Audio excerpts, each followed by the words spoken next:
Hello everyone, this is Griffin Station back here with another Jump Force video, and in this video I need to talk about these hints that we've been getting at particular characters for Jump Force.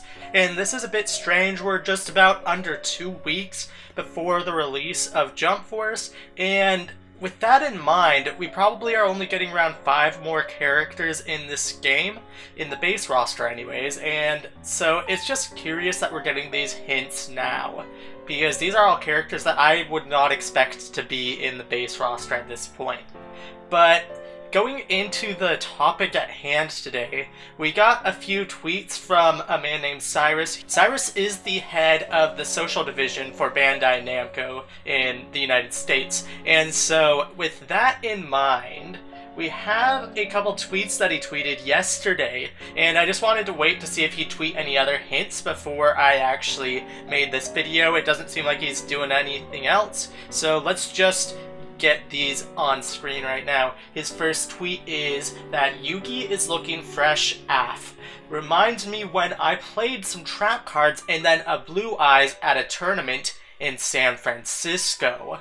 Now, this first tweet, you might think, oh, he's just talking about, you know, the Yugi gameplay that he's tweeting from and just trying to draw some personal experience into it, but when we look at the tweet and look at the specific cards and the place that he uses, the Blue Eyes White Dragon is most iconically used by Seto Kaiba, one of the characters that would make it into Jump Force out of any other Yu-Gi-Oh characters if Yu-Gi-Oh got a second rep. I still think that Yugi is probably going to be the only Yu-Gi-Oh character, with a possibility of either Kaiba, Joey Wheeler, or maybe Merrick as a second playable character, but I think it'll most likely stick to Yugi. But considering Kaiba uses Blue Eyes White Dragon, it seems like he's sort of hinting to that, along with the fact that he also says San Francisco. Now, I know that he lives in San Francisco, he works in San Francisco, and so it's not the hardest notion to think that, you know, maybe he's just talking about his own personal experience, but if we look at this in another light, San Francisco is a stage in Jump Force, and so if we are getting another Yu-Gi-Oh character, it's looking like Cyrus is hinting at Kaiba. But I'll get into some other theories after I get into the other tweet, which says, Jump Force fans, let's play Hangman. And then he gives us S's at the beginning of both words. The first one is 6 characters long, and the second word is 8 characters long. And there's a bunch of suggestions people have given, such as Shiota Stun Clap. It's a move that Nagisa uses from Assassination Classroom. We also have some people thinking Sasuke Susanoo. But what I am thinking, and what a lot of people have basically agreed that it probably is Sagara Sanosuke. Sagara is from Rurouni Kenshin. As far as I was aware, I personally didn't think we were getting any other Kenshin reps after we got Kenshin and Shishio. But this is really looking like that he's hinting at Sagara Sanosuke. Now, one thing I do have to note that it might not be Sagara, because this only has 2 S's, and if he wanted to play true Hangman, he would give us an S in the middle of the second word to hint that it is Sagara Sanosuke. But considering we don't have that third S in here, it could be one of 2 things. One, it's not actually Sanosuke that's being hinted at in this tweet, or 2, it's just that he's playing Hangman wrong and just giving us the first letter of each word. So, as far as Sanosuke goes, it's less likely of a chance that he's talking about Sanosuke compared to the chances of him talking about Kaiba, but I do think that it is probably Sanosuke he is talking about. And so, with that all in mind, there's a couple of scenarios that we can glean from this. One, he's just mentioning characters from series already in this game. He's just trying to test our knowledge on the series at hand with pretty popular characters, I might say.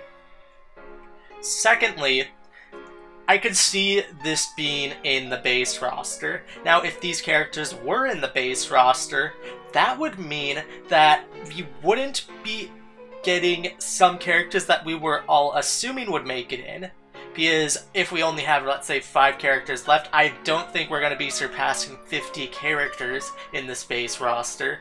That would mean that these 2 would take 2 of the spots, and then after we'd only have maybe 3 more spots, which would probably go to Suna, Koro-sensei, and we need 1 more female character, considering Bandai Namco has tweeted saying that we would be getting female characters soon before Kaguya's announcement, and we've only gotten 1 female character since Kaguya's announcement, which is Kaguya, and so that would probably end up being Medaka or another female character from another series, but Medaka seems the most likely.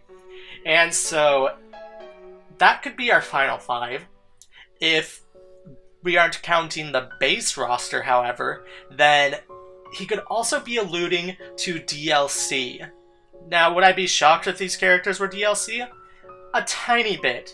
I know I haven't made any predictions on the DLC, but I have sort of a roadmap laid out for the DLC as the roster is shaping up to be right now.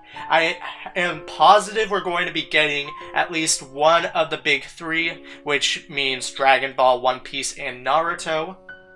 The Naruto rep could also be a Boruto rep. I don't think we'd be getting both a Naruto and a Boruto rep. That Naruto rep might end up actually being Sarada.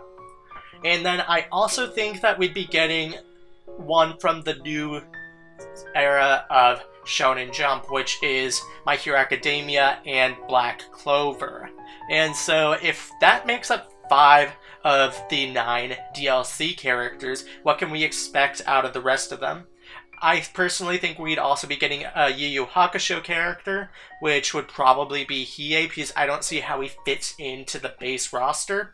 And then we have 3 spots left. Now, 2 of these spots could be a Yu-Gi-Oh! And a Kenshin rep. It would actually make sense to have a Kenshin rep when we have a Yu-Gi-Oh! Character in there as well. I also think that we could be getting a Bleach and a Hunter x Hunter character, but if we get all of those, that would be 10 reps total, which just doesn't fit. So, you see where it sort of becomes a question of where these characters actually make it, because we would also probably get a JoJo DLC character. So, at this rate, it just doesn't seem like we have enough room for another Yu-Gi-Oh! Character in the DLC, maybe not even a Kenshin character in the DLC. So, this is my last theory on the topic at hand, which I think that we could be getting these assets in the Create a Character, which, I mean, their outfits and their weapons, such as Sanosuke's sword, and also maybe even Kaiba's dual disc, which would be really cool. I know that we already have Yugi's, but it would be cool nonetheless. And so, we could also be seeing something like Kaiba's jacket. That would be really cool to wear. We could see Sanosuke's headband, and it would just be really cool to see if they were hinting at stuff like this for these characters, that maybe he'll be hinting at more creative character assets for other characters that aren't necessarily going to be in this game, but will have their series represented. Also, one other point that I do want to bring up, I actually forgot about this until right now, is that these characters could also be story-only characters. There's some character assets in this game, such as Sakura and Shina, which I don't see making it into the base roster or in the roster at all at this point. If Sakura was going to be playable in this game, she'd be in the base roster, and we already have our 6-character Naruto quota for this game, and so Sakura, I feel, unfortunately, is not going to make it. But if we do have these characters such as Sakura and Shina making it in the story mode, I think that maybe he could also be hinting at other story-only characters such as Sanosuke, such as Kaiba. And so, if there are story-only characters, that would be really cool to see. Anyways, if you have any idea as to why he would be hinting at these characters, let me know in the comments section down below. Thank you all so much for watching this video. If you enjoyed this video or found it informative, please leave a like, it'd be greatly appreciated. If you want to see more of my content, subscribe to the channel, and turn on bell notifications so you are alerted whenever I upload. You can also click on the eye icon in the top right hand corner to see some of my recent videos. But other than that, thank you all so much for watching. I hope you have a great rest of your day, and I'll catch you guys in the next video or live stream. Bye!